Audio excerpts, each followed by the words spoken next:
ഇന്ത്യയിലെ ദശലക്ഷക്കണക്കിന് വരുന്ന വിദ്യാർത്ഥികളും അവരുടെ രക്ഷിതാക്കളും ഇന്ന് പകൽ വെളിച്ചത്തിൽ കാണുന്നത് തങ്ങളുടെ സ്വപ്നങ്ങൾ അറുത്തുമാറ്റപ്പെടുന്നതാണ്.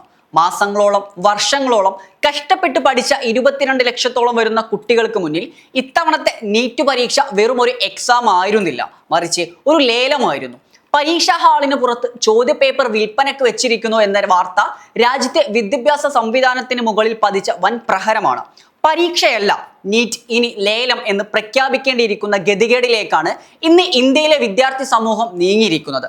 പരീക്ഷയ്ക്ക് 42 മണിക്കൂർ മുൻപേ വാട്സപ്പ് ഗ്രൂപ്പുകളിലൂടെ ചോദ്യപേപ്പർ എത്തിയെന്നത് കേവലം ഒരു സാങ്കേതിക തകരാറല്ല, മറിച്ച് അങ്ങേയറ്റം ആസൂത്രിതമായ ഒരു ക്രിമിനൽ ഗൂഢാലോചനയാണ്.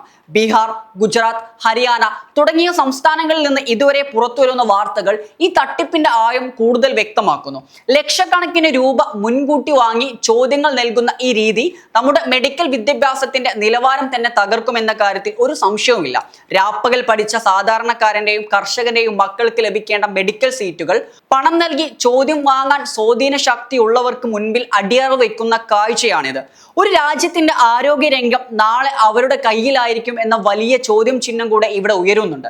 മെറിറ്റിന് പകരം കള്ളപ്പണം മാനദണ്ഡമാക്കുമ്പോൾ തോറ്റുപോകുന്നത് 22 ലക്ഷം കുട്ടികളുടെ പ്രയത്നമാണ്. ഇത് ആദ്യത്തെ സംഭവമൊന്നുമല്ല. ഈ 10 വർഷത്തിനിടയിൽ 89 തവണയാണ് രാജ്യത്ത് വിവിധ പരീക്ഷ പേപ്പറുകൾ ചോർന്നത്. 48 തവണ പരീക്ഷകൾ പുനർനിശ്ചയിക്കേണ്ടി വന്നു. ഓരോ തവണയും അന്വേഷണം പ്രഖ്യാപിക്കും, വാഗ്ദാനങ്ങൾ നൽകും, എന്നാൽ ഒടുവിൽ നിശബ്ദത മാത്രം ബാക്കിയാകും. സംവിധാനങ്ങളുടെ സുരക്ഷയെക്കുറിച്ച് വാചാലരാകുന്ന ഭരണകൂടം ഈ ആവർത്തിക്കപ്പെടുന്ന വീഴ്ചകളിൽ നിന്ന് ഒന്നും പഠിക്കുന്നില്ല. പരീക്ഷാ സുരക്ഷാ സംവിധാനങ്ങൾ അങ്ങേയറ്റം ദുർബലമാണെന്ന് ഓരോ ചോർച്ചയും വിളിച്ചു പറയുമ്പോഴും ഉത്തരവാദിത്തപ്പെട്ടവർ കണ്ണടച്ചിരിക്കുകയാണ്. ഈ വിഷയത്തിൽ രാജ്യത്തിന്റെ പല ഭാഗങ്ങളിൽ നിന്നും വിമർശനങ്ങളും വലിയ രീതിയിലുള്ള കോലാഹലങ്ങളും ഉയർന്നു വരുന്നുണ്ട്. അതിൽ തന്നെ പ്രതിപക്ഷ നേതാവ് രാഹുൽ ഗാന്ധിയുടെ വാക്കുകൾ ഏറെ ശ്രദ്ധേയമാണ്.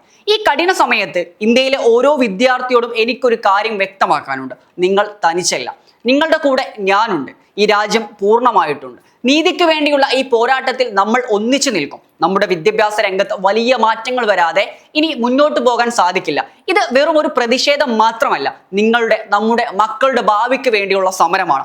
വരാനിരിക്കുന്ന തലമുറകളെ രക്ഷിക്കാൻ ഈ അഴിമതിയെ നമുക്ക് വേരോടെ തുടച്ചു നീക്കേണ്ടതുണ്ട്. ഭരണകൂടത്തിന്റെ പരാജയങ്ങളുടെ ഭാരം ഓരോ തവണയും യുവാക്കളുടെ മേൽ കെട്ടിവെക്കുന്ന ഈ രീതിക്ക് അറുതി വരുത്തേണ്ട കാലം അതിക്രമിച്ചിരിക്കുന്നു.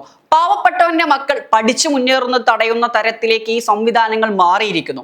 ഇത്രയും വലിയൊരു വിഭാഗം ജനതയുടെ വിശ്വാസം തകർത്തിട്ട് പുരോഗതിയെക്കുറിച്ച് സംസാരിക്കുന്നതിൽ എന്തർത്ഥമാണുള്ളത്? വിദ്യാർത്ഥികൾക്ക് വേണ്ടത് കമ്പ്യൂട്ടർ സ്ക്രീനുകളിലെ വാഗ്ദാനങ്ങളല്ല, മറിച്ച് തങ്ങളുടെ കഠിനാധ്വാനത്തിന് വില നൽകുന്ന സുതാര്യമായ ഒരു പരീക്ഷാ സംവിധാനമാണ്.